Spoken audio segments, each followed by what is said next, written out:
ప్రపంచంలో అనేక వింత జననాలు చోటు చేసుకుంటున్నాయి. ఈ జననాల గురించి విన్నవారు బ్రహ్మంగారు చెప్పిన కాలజ్ఞానం కళ్ళ ముందుకు వస్తుందని అంటున్నారు. గతంలో నార్వే దేశంలోని ఓ మహిళ ఏనుగు రూపంతో కలిగిన శిశువుకి జన్మనిచ్చింది. అలాగే బీహార్లో ఓ మహిళ ఏలియన్ రూపంలో ఉన్న శిశువుకి జన్మనిచ్చిన సంగతి తెలిసిందే. ఆపై ఓ దూడ మనిషి రూపంలో కొద్ది రోజుల క్రితం ఇండియాలోనే దూడ కడుపున మనిషి రూపంలో పుట్టిన శిశువుకి పూజలు కూడా చేశారు.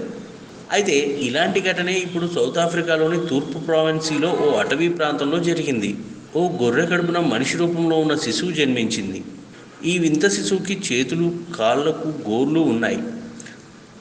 గొర్రె కడుపున మనిషి రూపం జననంపై అక్కడ ప్రాంత ప్రజలు భయాందోళనకు గురవుతున్నారు. దెయ్యం పుట్టిందని ఆందోళన చెందుతున్నారు.